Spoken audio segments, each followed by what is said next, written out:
The spirit and power of Yahweh Bashem Yahushai. We've been telling you that and warning you, about the hell that's coming and how these devils are doing their rituals through the spirit. You have North Korea making their threats. Now this week is called, they're gonna celebrate on Saturday, April 15th, the day of the sun. And it's spiritual too, because the Titanic sunk this week. In 1912. April 15th is the day of the sun that they're celebrating in North Korea, which are the Moabites in the Bible when you read it. And it goes into Moab, how Moab built temples to Molech. Now Molech is a fire and sun deity. It's a fire deity, basically fire and blood sacrifice. And then the next day is what? Sun day, pagan day, which is Easter, which goes back to Ishtar, the mother goddess. The mother goddess, Ishtar.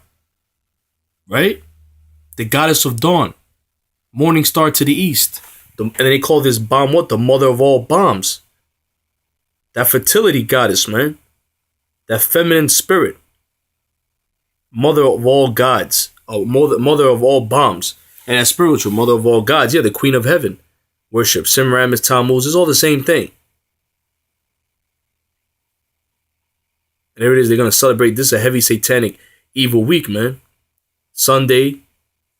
Pagan day, Sunday. Day of the sun. Mother of all bombs. Mother of all bombs, Moab.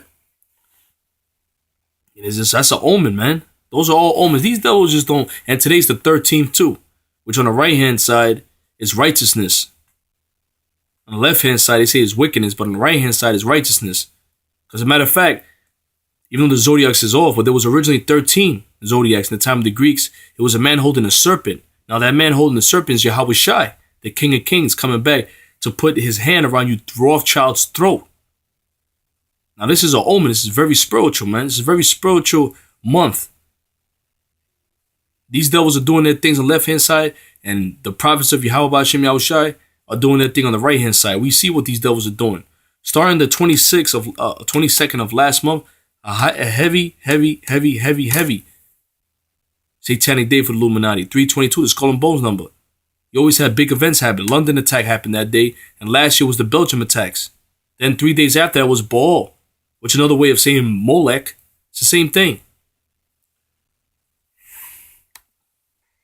We are following breaking news out of Afghanistan right now. The last 13 days is a big day for these devils, man. Going on to the Mayday Illuminati birthday. Beltan, another fertility goddess, man. That's why the scriptures say, for women came from the beginning of sin, through her we all die. That's why the serpent went to Eve and not Adam, because Adam was stronger. Made Eve into a god. And that's what you men do now. Make your women as gods and worship women. Every society that worship women went down, just like Rome. Every society. Queen Sheba in Egypt, man. Yeah, the queens, Nefertiti, Isis, the mother goddess. Where's Egypt now? Where's Rome now? And just like America, exalting women. That's when you had that in the 70s, the women's liberation movement, which was funded by the Rockefellers, the Edomites. They funded that, which the head of that had a history, a jacket. She was a feminist, a lesbian, and had a jacket of domestic violence. That was set up to destroy the family homes, man. To destroy black, Latino, Native American family homes, specifically. That's why when the girls were getting kidnapped in D.C., you didn't hear about them.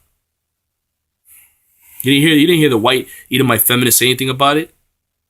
That was set up to destroy you, man. Now look, women getting freedom. Now look, what, 50 years later?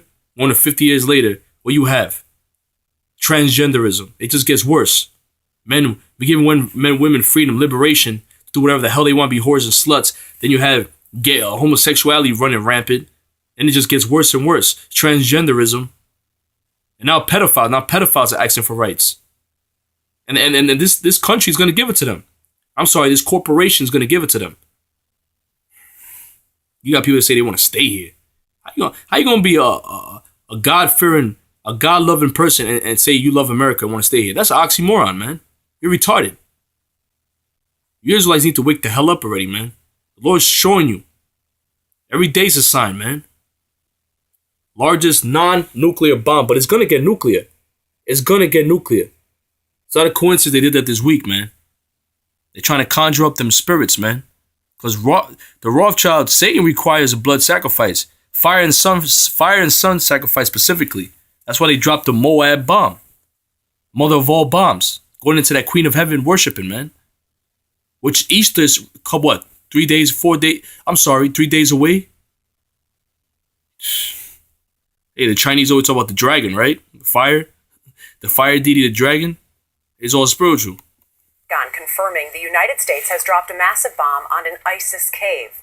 Earlier, I spoke with CBS News national security correspondent David Martin about the mission and the so-called mother of all bombs. Well, this was a bomb containing 11,000 pounds of explosives. It's the largest non-nuclear weapon in the American arsenal, and at 7:30 local time today, p.m. 7:30, man. 7:30 on the 13th. 7:30. It was dropped on an ISIS cave complex. Because 1213 is a big numbers to Illuminati, man. They go into numerologies too. The Most High has his numerologies in the right hand. And these devils do that in the left hand. And today's Thursday. Thor, the god of war, man. Thursday Thor. They go into that symbolism, numerologies, astrologies. They go into all of that, man. Nothing's done by mistake. Everything is strategically planned out on the left-hand side. Nangarhar province of Afghanistan, that's right on the border with Pakistan. This was a weapon that was flown in to Afghanistan specifically for this mission, and it was ordered by the commander in Afghanistan, General John Nicholson, who decided that the cave complex which ISIS had set up there was so well defended with IEDs and machine gun emplacements that it would be very, very costly in terms of human life for Afghan troops and U.S. advisors to try and clear it on foot. So they took the step of dropping this enormous bomb, and it's the first time it has ever been used in combat. David. First time ever used in combat. 1 Kings 11 and 4. And it's heavy because the Moabites are the Chinese in the scriptures. We're going to go into it real quick. For it came to pass when Solomon was old that his wife, 1 Kings 11 and 4. For it came to pass when Solomon was old that his wives turned away his heart after other gods, and his heart was not perfect with the Lord his God, as was the heart of David his father. For Solomon went after Ashtoreth, the goddess of the Zidonians, which the mother of bombs, right? The mother of all bombs. And you have Ishtar, right? The goddess of dawn, Easter, so-called Easter. And after Milcom, the abomination of the Ammonites. And Solomon did evil in the sight. And Solomon did evil in the sight of the Lord, and went not fully after the Lord, as did David his father. Then did Solomon build an high place for Chemosh, the abomination of Moab, in the hill that is before Jerusalem, and for Molech, the abomination of the children of Ammon. I'm sorry, that was Ammon, the Japanese. And likewise did he for all the strange wives which burns incense and sacrifice unto their gods. So they built temples to high places to these different gods, man. Now when you go to Molech, a Baal, which is all the same thing, really, that's why